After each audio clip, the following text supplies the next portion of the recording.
Alright, hi. So I have a. This is JE, okay? Okay, so James, We're testing the red Geffner today with tea. So this is a red Geffner. I just picked it. It happened that it's already soft on a tree, so I picked it. This year it doesn't give me a red color, but it's still reddish, greenish, yellowish, so like a chameleon color.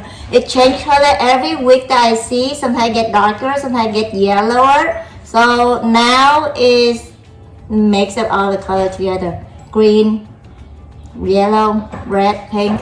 So here we're gonna cut it and try together and see how good it is, how bad it is. Alright, let's wait to see how much it weighs. This year it's a little smaller than last year. I'm kind of disappointed. So it's 1351, so 13 ounce. It's 383 grams, so it's in the small size. Oh, it's still hard.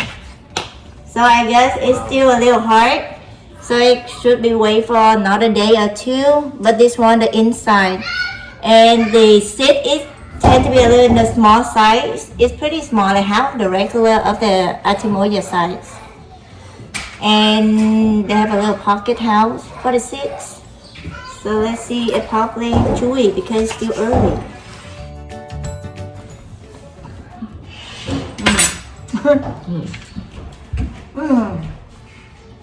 I'm eating a guava because it's crunchy. But it's eatable. It's pretty good though. This one's better than the one I ate last time. Really? There was one all red. Let me see, this one, it was this one had a little bit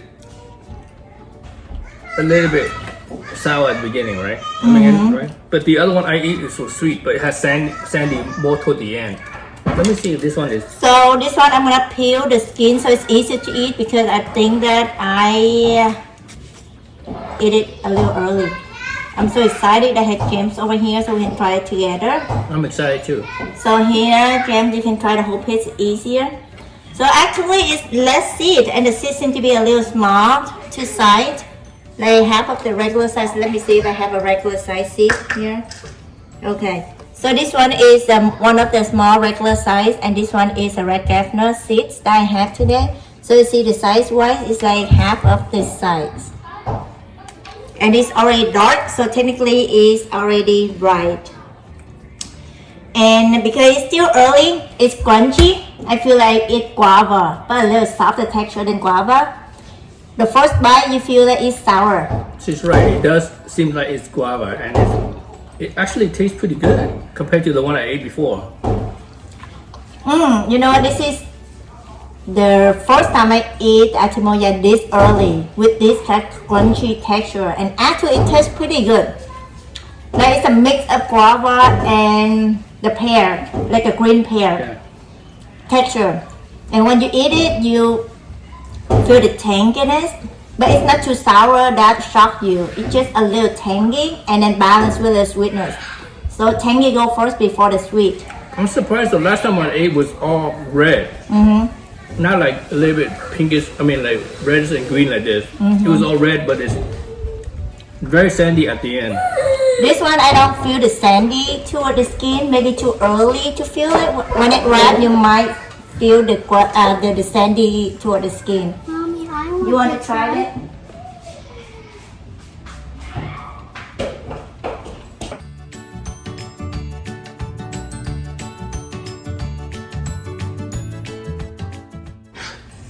How's it? Good. Okay.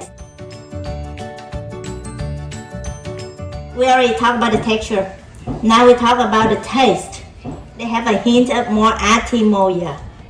I think this one is pretty complex in taste. Sour and sweet. No greedy. It had a lot of different tastes in there.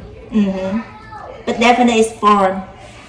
When it's soft, I believe it's still chewy. It's not super soft like a Atemoya. It still have a segment that you feel that you have to actually separate it. Have you eaten a custard apple before? I did eat custard apple, but it's mushy. It's sweet and it's mushy. So this one is definitely is not like custard apple. Not at all. Because I never eat one, that's why. So But I would say I rate it right now as it's kind of crunchy.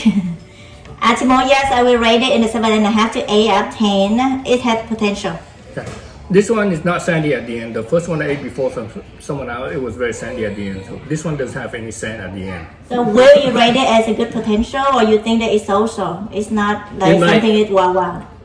It might be sweeter if the tree grows bigger with more roots. So since you are growing in the pot only, if it's like this, then it has potential. Okay. I grow this one in a pot, like 25 to 30 gallon pot, because I want to test it first. If I put it down to the ground, it can get better, right? Is that what you're trying to say? I think it would be better if it's in the ground. Yeah, so I get more nutrition, but it has potential. In other words, it has potential. A lot of people talk about it in the last few years. Some people say that it sucks. Excuse my language. Somebody said that it's a waste of time growing it. Maybe there's different kind of red Atemoya that I've seen out there. And this one is different because you see the bump is a little even bump, not like a spike or thorny bumps. So this one is more even form and appearance, not prominent. It's a little flatter. And it looks far away. It does look like a Presley, but a little flatter bumps. So the bumps, it looks like a little bit even from like a Presley. Here is a red Atemoya, and this one is a Presley. So I know it's a little bit more prominent, but the even look is kind of similar. I don't know if you can see it clear from the videos. So this is a Presley, last fruit of the 2020 season. So it cracked already. I'm not so sure if it's good, but let's try it later. Alright, so thank you, Chan, for trying. I would say that this one to me is good. It's worth growing. It's not as bad as other people say. It might be different red, so you have to ask what red and what's the color of it, how it fruit, and how's the color of it when it from the bud to fruit. Because this one is definitely changed the color over time from small fruit to big fruit. And I know the other variety, like a Geffner apple, they have a San Pablo, it's also red, but it's red from small fruit to big fruit. It does not change the color. So it might be a different variety.